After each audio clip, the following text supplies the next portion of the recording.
Pour une raison que j'ignore, je pensais que c'était juste un après-midi comme les autres.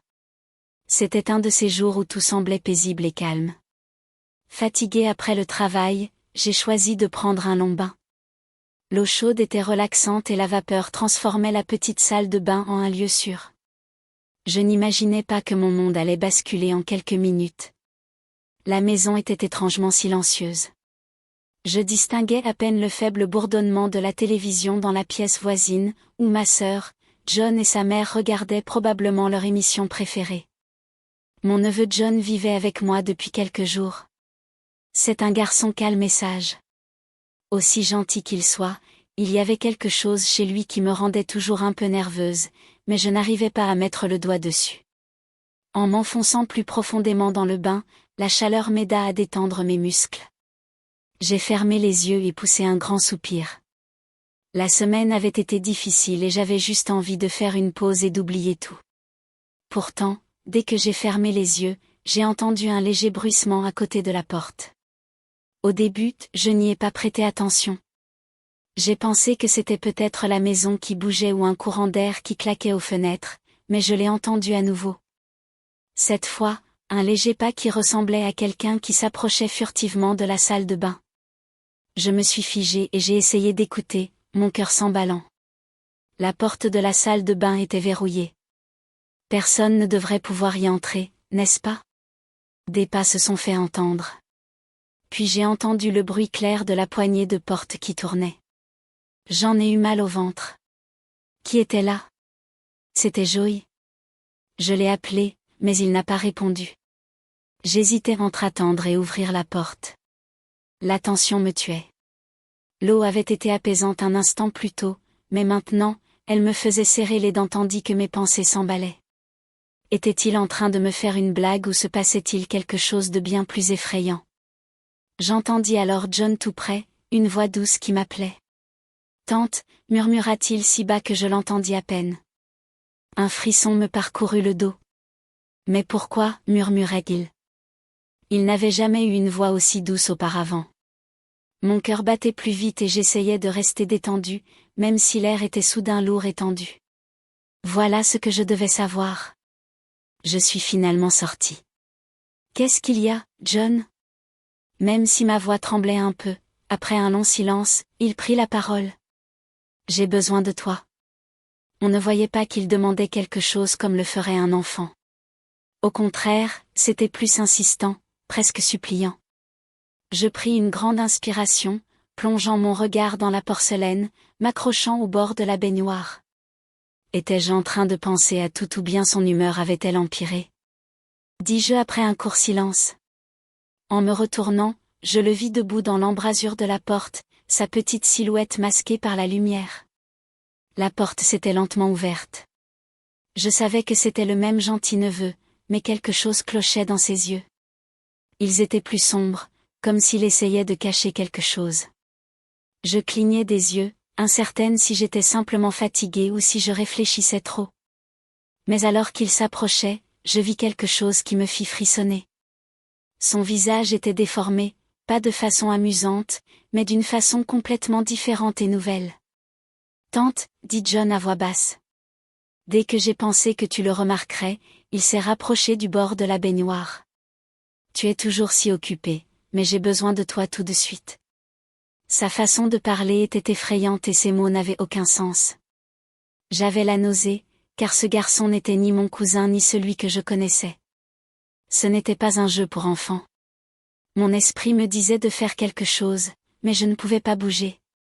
Alors que John se penchait plus près, son épaule et son souffle froid contre la mienne me faisaient frissonner. Je voulais l'éloigner, mais je ne pouvais pas, dit-il d'une voix étrangement calme et posée. J'ai attendu ça si longtemps. Je ne te laisserai pas partir maintenant. L'atmosphère était si tendue que je pouvais à peine respirer. Que se passait-il? Pourquoi John agissait-il ainsi? Jouait-il à un jeu ou avait-il changé? J'avais du mal à rester calme, car j'étais effrayée et confuse. Il y avait quelque chose qui n'allait vraiment pas. Pour m'enfuir, je devais quitter la salle de bain. Même si mon corps me disait de me lever et de courir, je ne pouvais pas bouger. John se pencha encore plus, approchant son visage à quelques centimètres du mien et pressant fermement son visage froid contre le mien, il le répéta dans un murmure. « Je veux être près de toi. » Quelque chose dans sa voix me glaça instantanément. Ces mots semblaient presque hypnotiques, mais ils ne témoignaient d'aucun amour. Au contraire, ils dégageaient un calme étrange qui n'avait aucun sens. Puis j'ai réalisé que ce n'était pas un moment familial normal. Il ne s'agissait pas d'aimer sa famille ou de s'amuser comme un enfant. C'était bien pire. J'avais beaucoup de questions en tête. Comment avait-il pu changer si vite? Que lui arrivait-il? Serait-ce que j'avais manqué quelque chose plus tôt que j'aurais dû voir? Alors que j'essayais de donner un sens à tout cela, j'eus la pensée terrifiante que je ne comprendrais peut-être jamais vraiment ce qui se passait. Il n'y avait aucune raison à ce qui se passait, ni à ce comportement étrange. Je ne pensais qu'à l'effroi que le garçon que je croyais connaître avait disparu et avait été remplacé par quelqu'un ou quelque chose de complètement différent. Timothy serrait mon poignet et ne voulait plus me lâcher. Son emprise se resserra de plus en plus jusqu'à ce que je ne puisse plus bouger. La peur et la confusion m'empêchaient d'agir selon mon instinct, même si je savais que je devais me libérer et m'éloigner de ce qui se passait. J'ai murmuré, « S'il te plaît. » Mais ma voix tremblait. « Que as-tu prévu? De quoi as-tu besoin? » Mais il ne répondit pas. Il garda les yeux fixés sur moi avec une froide détermination. Il était clair qu'il n'allait pas me lâcher. J'ai essayé de me libérer, mais quelque chose dans les yeux de John me tenait comme s'il m'avait jeté un sort. Mon cœur battait la chamade et j'avais envie de m'enfuir. J'essayais de toutes mes forces de trouver une issue, mais l'air était lourd et étouffant et John était toujours là. Il m'a murmuré, « Tu ne vas nulle part. » Sa voix était si basse qu'elle me fit mal au dos. Tandis que sa main était sur mon bras, elle remonta lentement comme s'il attendait ma réaction. J'avais envie de crier et de le repousser, mais je n'arrivais pas à dire les mots. Pourquoi faisait-il ça? Où était le gentil garçon innocent qui m'admirait avant? John était toujours gentil, timide et intéressé par la nouveauté. Mais maintenant, j'avais l'impression que quelqu'un ou quelque chose l'avait pris.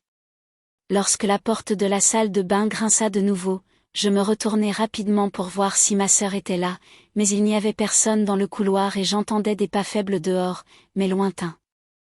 Nous étions désormais les seuls survivants. Je savais que je devais agir vite. J'essayais de repousser sa main, mais il était plus fort que je ne le pensais.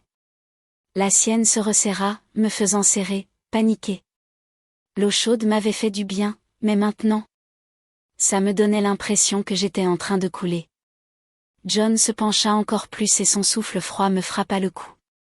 Il dit à voix basse, d'une voix troublante, « Tu es à moi maintenant et tu l'as toujours été. » J'ai attendu pour que vous compreniez ce qu'il a dit.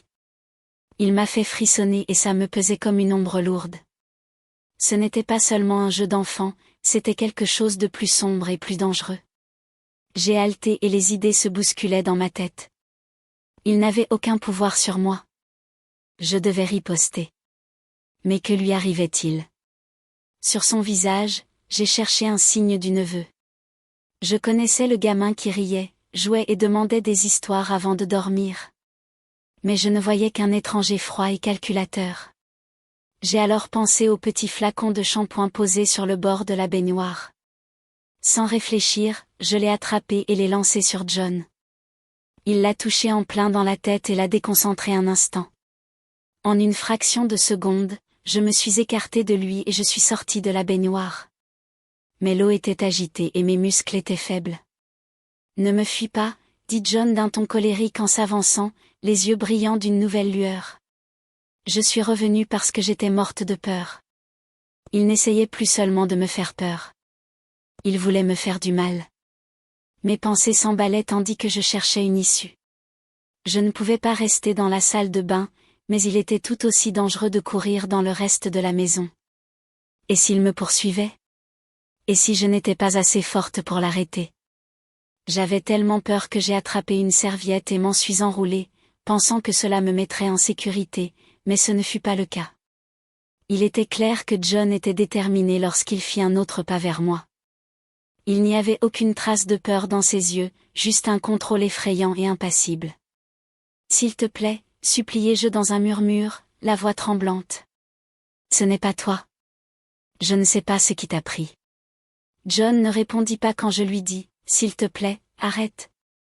Lorsqu'il tendit à nouveau la main, il me prit le bras si fort que je crus qu'il allait me le casser avant que je puisse bouger. À cet instant, la peur était insurmontable. Il ne semblait rien entendre de ce que je disais. C'était comme si le garçon que j'avais connu avait été effacé et que quelque chose de sombre et de dangereux avait pris sa place. Puis un souvenir me revint.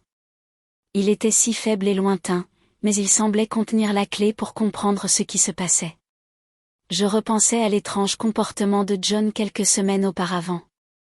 On avait parlé de rêves étranges, d'un comportement bizarre et d'un changement d'attitude. Mais personne n'y avait vraiment prêté attention à l'époque. Maintenant, tout prenait son sens. Il n'avait pas simplement traversé une période. Quelque chose d'étrange lui était arrivé. Je devais partir. Il fallait que je m'en sorte. Je pouvais à peine distinguer les paroles de ma sœur à travers la porte, mais c'était trop loin pour aider John. Et j'étais seule dans ce combat. J'étais forte parce que j'avais peur de devoir me battre quoi qu'il arrive. J'ai utilisé toute ma force pour arracher mon bras à John. Quand je l'ai retrouvé, je pensais être libre un instant. Puis il a bondi plus vite que je ne le pensais. Sa main a encerclé mon poignet et m'a tiré vers lui avec une force presque surnaturelle. J'ai attrapé le flacon de shampoing à nouveau, mais cette fois, je l'ai utilisé comme une arme et je l'ai braqué sur son visage pour essayer de le repousser suffisamment pour me permettre de m'enfuir. Il a trébuché et a semblé confus un instant. Puis son regard s'est à nouveau fixé avec une détermination encore plus effrayante. « Pourquoi te débattu ?» demanda John. Sa voix était étrangement calme, comme s'il me grondait. « Tu es à moi. Je t'ai toujours aimé. » Son emprise s'est relâchée un peu et j'ai saisi cette petite chance. J'ai sauté hors de la baignoire et me suis enroulée dans une serviette, ignorant l'air froid. Mes muscles tremblaient, mais l'adrénaline me parcourait. Mon cœur battait fort tandis que je courais vers la porte de la salle de bain. Je devais le laisser seul. Ce qui avait pris John était trop fort pour moi toute seule. Quand j'ai ouvert la porte, ma sœur était là, attirée par le bruit. Elle avait l'air effrayée, mais je n'ai pas eu le temps de lui expliquer. Je n'ai pas eu le temps de dire quoi que ce soit, mais il était parti. Quand je me suis retournée, on aurait dit que rien ne s'était passé, car la salle de bain était vide. Ma sœur s'est précipitée à mes côtés, mais je ne pouvais pas expliquer ce que je venais de vivre, car ce que je voyais n'avait aucun sens. Ce petit garçon adorable qui était John, qui adorait jouer, n'était plus là. Il était devenu quelque chose de malsain. Tandis que ma sœur essayait de me calmer, j'ai aperçu John qui me regardait depuis le couloir. Dans la pénombre, ses yeux sombres brillaient et j'avais la chair de poule à l'idée qu'il soit là. Je ne savais pas ce qui allait se passer ensuite, mais une chose était claire. Ce n'était pas fini. Les choses n'ont fait que devenir plus étranges au cours des jours suivants. Même si la maison était différente, le comportement de John devenait de plus en plus imprévisible. Personne d'autre ne semblait le remarquer. Ma sœur m'a dit que j'étais folle ou que je réfléchissais trop quand j'ai essayé de lui raconter ce qui s'était passé, même si j'étais inquiète. Mais je savais au fond de moi que John n'était plus un enfant normal. Je ne serais plus jamais en sécurité, car je savais que les ténèbres qui avaient envahi John ne pourraient pas être facilement extirpées.